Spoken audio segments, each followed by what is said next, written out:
Do you not have one child for our husband?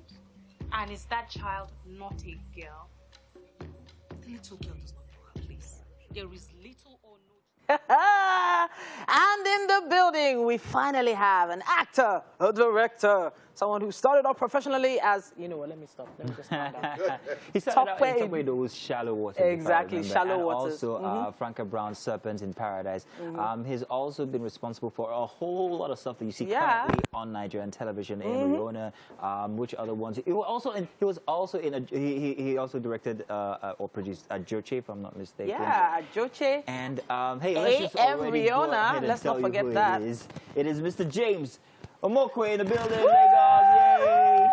And the crowd. Good morning. goes wild. I've got plenty to talk about in such little time, but you guys have a very, very funny story you want to share first. I think you guys need to tell it. Go ahead, please, do tell it. Tell it. Yes. A titty story. Many a year ago, we were in like a semi-car incident. Yeah, so I won't call it an accident. What happened was I was learning how to drive. I used to live in Festac, so I went to Satellite Town.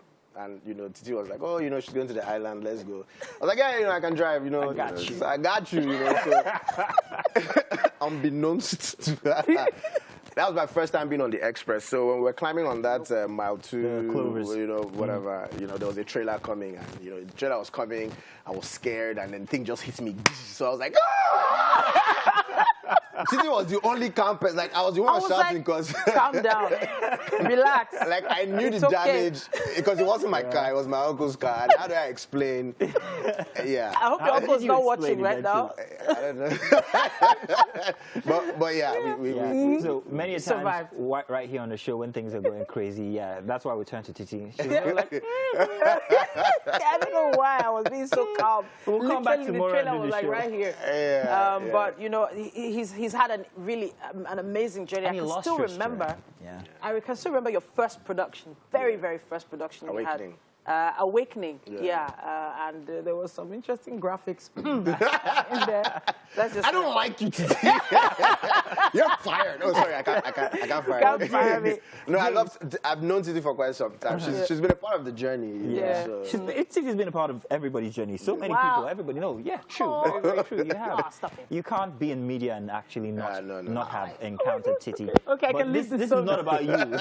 It's about James. Great to have you here. Thank you. So recently there was this very interesting conversation that actually happened on your timeline when it on Instagram, which I was kind of like brought into on like, you know, it wasn't planned. And I'm like, okay, what's happening here? And when I got into the thread, I found it was a very interesting conversation. They were talking about movie critics. And James has a preference or what do you call it, about movie critics. And it got me thinking, what advantage or what role do critics play when it comes to Nigerian movies? You are a director, and we've had so many great movies so far, great series and all of that. This argument about critics, are they worth it? Are they relevant? Why do we need them? Do we need them at all?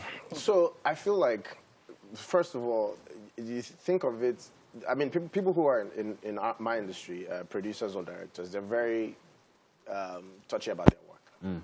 And there's nothing wrong with it, right? But you really need to understand that when you're creating work, you're not creating it for yourself. You're making it for other people to see. I mean, if you're going to, I mean, they call it show business for a reason. If you're going to be driving fast cars, building houses with the money that you're getting from making films, somebody actually paid money to watch the film. I remember going to see one particular film, which I wouldn't mention, but I paid a lot of money going to see it at the Cube. You know, I could have paid 3 to 5 or the 1.5 or something, but I wanted the experience with other people. And whether I like it or not, that money went into your bank account. Now, if I'm going to spend money to watch your film, it better be worth it, right? It better.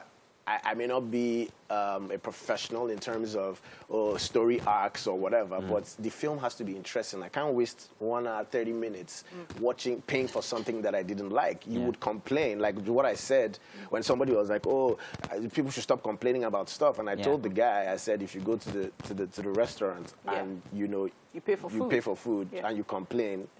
How do you expect the chef to feel? And the guy was like, hey, it's my money. I said, so are you a chef? Do you know how to cook? You may not even know how to cook, but if you go to a restaurant and you eat crappy food, you have a right to say, I don't want crappy food.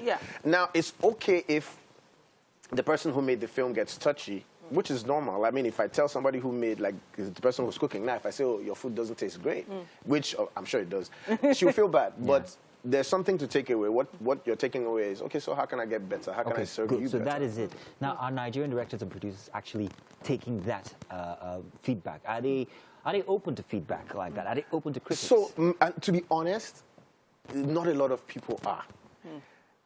I've done 3 shows for Africa Magic, like, you know, big shows, and they're like Facebook group and Twitter groups who their life every 8 o'clock is dedicated to talking about these shows. Yeah. There are times when I read all these messages, and there are times when they're like, the show is crap. Oh, the coat they wore is dead. Oh, the hair is horrible. Yeah. It hurts. Do you get? But you have to take I'm asking myself, where did we go wrong? Yeah. So for me, and to be honest, it never started like that for me. For me, in fact, I remember this first film. Yes. When I made it, it had a lot of mistakes. I mean, I would go to the cinema and watch with people, and people would be like, so what happened here? And then I'm explaining, oh, so this actually, and in my mind, I'm like, why do I have to explain? Exactly. I don't know how to do that. Here. But the truth is, people just need to learn that, you know, that people perceive your product differently. Yes, there are people who are terrible about it. There are people who will come and tell you, your film sucks, you know, and they'll say all sorts of things and whatnot. I understand, and I get that you feel bad, but the truth is, you can't make everybody happy. True. Some people are going to say some stuff. Some people are going to say stuff that actually makes sense. You take the ones that, you know, make sense to you. Look at this incident here. Yeah. Talk to us about that. The fire. Oh, so that was from Ajoche. On the last day of filming, we were supposed to do a scene where there was the episode before then, some guy used the dynamite and blew up the entire that was the place. dynamite So we're supposed to make the place look like it had exploded. Right? Okay. So one of the guys there was trying to, you know, burn some things here and so on and so forth and blah, blah. And we had finished. And the guy's like, you know, let him just light a candle and whatnot. And then the roof of those things is made of thatch, and it's like fuel. So you see, the fire is here, and the thatch is way up there. Wind blows, something happens, and poof. Wow. So in 5 minutes, that entire place. But you see, and I hate to say, I mean, I'm a religious guy, but the way God made it, that when that whole place, where we put out the fire, there's not, I mean, if we had done it on our own, it wouldn't have looked great. So I mean, it looked, it's like the fire was like, you know what, let me help you do this. Step back, I'm going to help you out. So, you know, so that was it. And that's how we finished the show. And it looked so real, like, you know. And I dare say people I did see some comments where people say, Nigeria's Game of Thrones. But even you are laughing about that. Yeah, because, I mean, I don't know if I should be, I'm trying to be humble. Okay, go ahead. But people did say, even when Riona finished, everybody was like, oh, Game of Thrones, come and see how the show ended.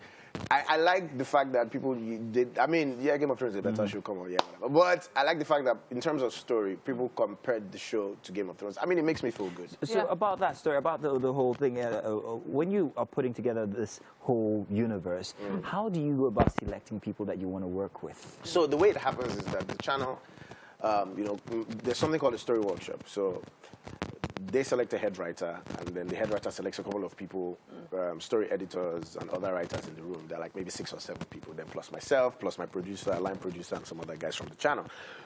So we sit down for 2 weeks in a hotel, and we're like, what is this story going to be about? Nice. So in those 2 to 3 weeks, we're thinking about 80 episodes of the story. So we first draft 80 episodes of the story. It comes back to us, comes back to the channel. Once everybody likes it, we now do story breakdowns, and then 80 episodes come out. Then we do another workshop for another 80, and then we do another workshop for the rest. Okay. That's how it happens. So let's talk about set design now, because it does seem like you created a whole world. First of all, where is it? And no, if you told you how to kill you, come on, man. No, I mean, I can say come on now. So the first Ajoche we did at the back lot of Amen Estate. So there's this particular place. I mean, they were going to build an estate there, but it was like open field, barren land. Yeah. We did 4 acres there. Wow. Riona was some back lot off of Lakoe. Oh, okay. Like 4.5 acres too, and we built from scratch. In terms of production design, what we normally do is my production designer Uche Wanhiri, we sit down and we say, okay, look, first of all, we do some research, come back and we say, okay, what kind of village do we want to build? So he brings me sketches, I look, okay, this, in fact, I wish I brought, but there's so, like, we have an artist who draws the buildings, the interior, the colors, everything to the teeth.